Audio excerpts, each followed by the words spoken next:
Hello, how are you? Happy weekend to you. Hopefully, it's well with you. Welcome to the channel. So, I'm just gonna make this very quick. I saw this video and I thought I should discuss it. I'm gonna play the video now and I'm going to react to it. I'm not a Muslim, I am a Christian, but I find it interesting that I could see something like this because I do wonder how do they cope. But seeing this actually give me more insight into their religions, and I do respect their religion, by the way. So just that it's not what I think I can do or practice as well. So let's play the video and react to it. Sunnah and the law of Islam is for the woman to have her own accommodation separate from her in-laws, especially in-laws that are not her mahram, like her brother-in-law. Sometimes we put so much burden upon our women folk by making our wife stay in hijab 24/7, because basically the brother-in-law is there and the cousins are coming in the house, and it makes a big problem for her. The scholars are agreed upon the right of the woman to have her own accommodation. And she cannot forgo that right. If she's happy to stay with her in-laws, she can stay with her in-laws. But it's within her right to ask for her own accommodation. Interesting. This is what we discuss. We talk about the Christian as well. They usually use they will quote the Bible passage to suit them. They will not read the whole verse or passage. They will just cut out the one that says, "Thou shalt not do." They would not include where it says, maybe when so thing happen, or preferably this. So when I saw this, that is within the woman's rights. The woman also has rights. Because initially I used to wonder, how do these people cover up, like almost, is it that they cover up 24/7, even in the house? Are they not free to hair their own skins and all that? I find it difficult to cover my hair. I do have headache. I've practiced a couple of things, even having a cap on. Sometimes I start having headache when it's even not tight, even just to put it scarf, just not tying it. Sometimes I start feeling irritated, my neck, my everything. So I thought, oh, how did these people do it? Even if they've gone through, I've done my thyroid, I had my thyroid being removed. So most of the time my front neck has to be open. I get irritated, it kind of start itching me and all that. So I'm wondering if they have people that are like that in their family, in the Muslim if Muslim people do have this thing, and how do they manage to do this, to cover up all the time when they have visitors with them, family member living with them, and if they have their children, when their mother-in-laws, or when they visit other places, like, are they not free? Would their skin not feel pale or something like that? So, and when I saw this, I was surprised. Like, so they do have rights, and one of the things there is that all these things are just being cropped up, and I think they tend to put those the women in their house, telling them to follow their rules, their own rules, the man's rules or the family in-laws rule, whereby ruling out the woman's right as well, that she's within her right to ask for another place. I was quite surprised, because if this happened, in a nutshell, I'm not, at least I'm not soliciting, or I'm not embracing those people who have many wives. Everybody has know what they want to practice. Muslims have these maybe four wives rules that some of them want to comply with when they feel they have the need to have another woman or taste another woman. So I just feel, wouldn't it be necessary if they just have their own apartment or other things? But I'm still going to continue to play this so that I will just react to it gradually. And this is important because it gives her some freedom. You know, we're telling a woman you should be based in your home, and then we're telling her you should be based in your home cooking for my mom and cleaning for my sister and covering in front of my brother. This is not right. This is not right. And another problem that brothers have is that they expect their wives to be servants to their mothers. Wherein is Thank you. When they start living with their in-laws, I think it's another level of or you're inviting some form sort of would I say disrespectful attitude within excuse me, between your wife and your in-laws or your mother. In as much as we want to take our mother-in-laws as ours, if you're closer to your mother-in-law than you're closer to your mom, some people are. I speak to my mother-in-law more than my biological mom. But the thing is, there's this thing that say too much familiarity brings insults. When we talk about insult, it's not just about when you verbally insult people. It will get to a state where they need their space. The lady will need her space at a time. Maybe she wants to watch TV, or she has some other things she wants to watch. She doesn't want her mother-in-law to be there. People will be thinking, oh, what is it that you want to watch that you don't want your mother-in-law to be there? That means that thing is wrong. No, we might have different opinion. My mother-in-law has actually gone through her own maybe youthful stage, my own age bracket at her own time. So she's gone through it in her own way. Maybe she made a mistake or not, and she's corrected it at her present age right now. So hereby will be expecting me to follow the way she is doing her own things at her present age. Let me have my own time. Let me breathe. You can advise me, yeah, but I should have I would love to have some, what is it called, some personal space. I want to have my own time. I might want to watch an Hollywood movie that the way I'm going to relate it with my mother-in-law is different. Maybe my mother-in-law might be thinking to me like, oh, these people, they are youthful, this thing, I want to shake in it.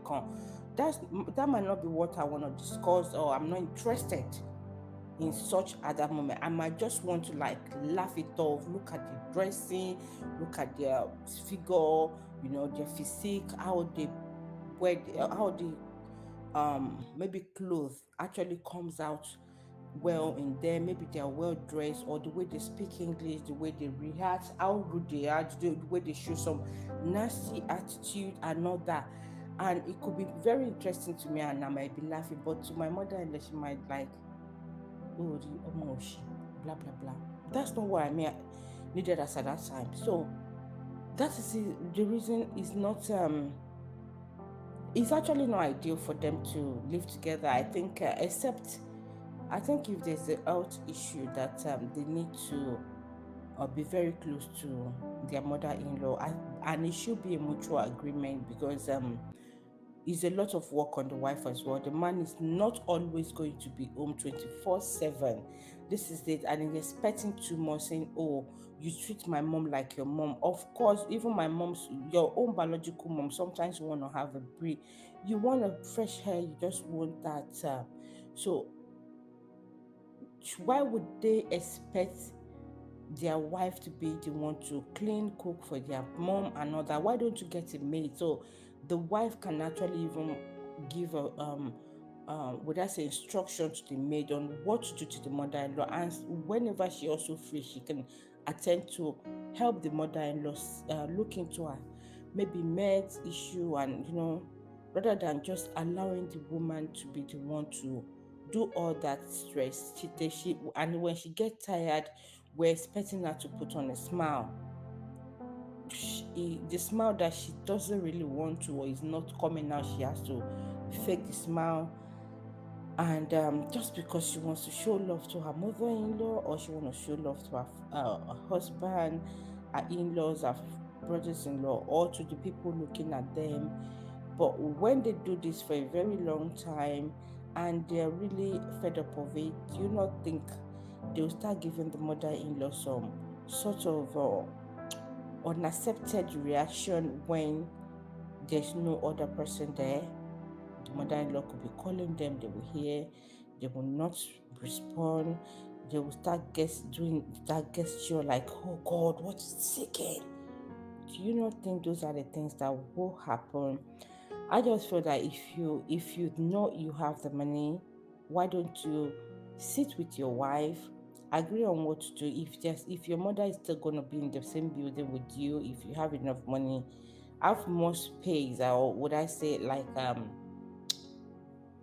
some people call it extended house, some people call it backyard, different names for it. It will be within your compound, but they will have to work out from it, or even if it's the same building, wherever, there should be a personal space.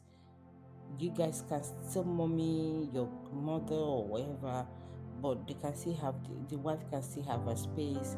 You can agree on if you're financially stable, okay, you can get a help, someone to assist as well, in as much as giving your wife that relief, because there's a lot on her. Even when she's not able to get up to attend to mommy, she will force herself, she won't be smiling, she might be a bit grumpy. These are the things that will be recorded against her. Meanwhile, she was just trying to help genuinely. Let me continue playing. Islam is this: birr al-walidain is your individual responsibility. It's not your wife's responsibility. She should help you as much as she can. But someone who gets married because he wants a maid to look after his mother, better you get a maid to look after your mother and pay her for it. And it's not the right thing. It's not Islam. This is not Islam. This is Jahiliyyah and Hinduism and whatever the people took this from. What you want to be saying is stay in your home, and your home should be like... I think I've actually said everything now. What do you think today? Do you think, like I said, I'm not a Muslim. I saw it and I thought, wow. I never knew that Muslim also have this in their, because I think the guy was quoting somewhere that said maybe they got it from. Yeah.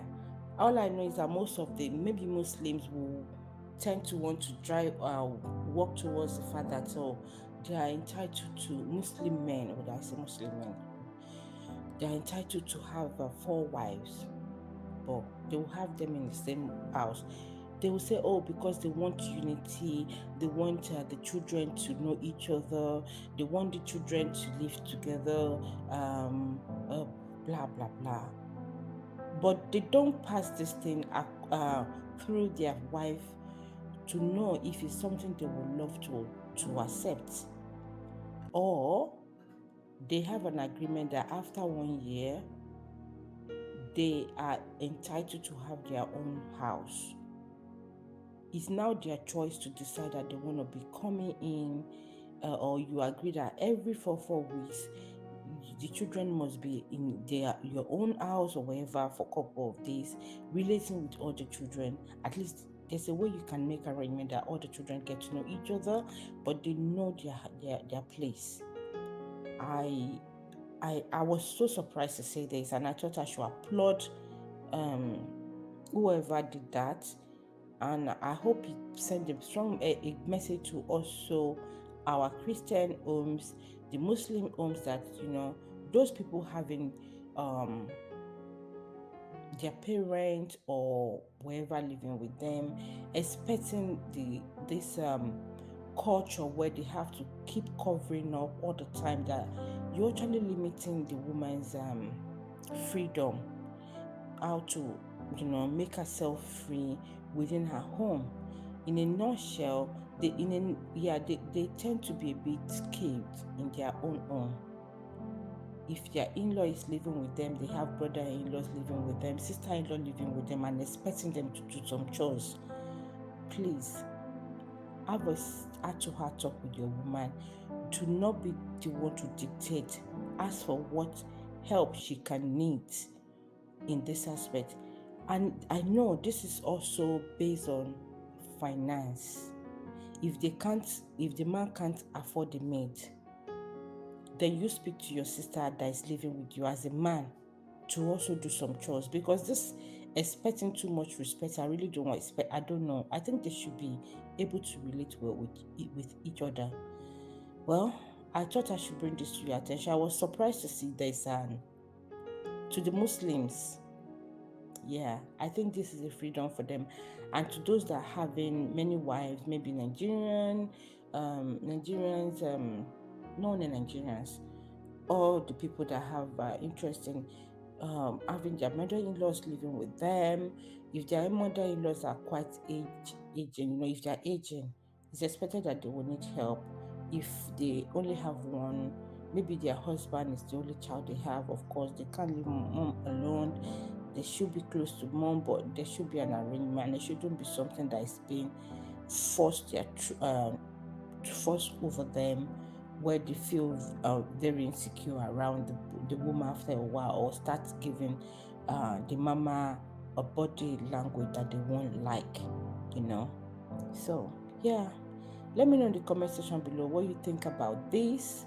And have you heard about it, or have you been living with some your in-laws that you also don't feel comfortable with, but you can't really speak up? What are your thoughts on this? Thank you, and I'll see you in my next video. Take care. Bye.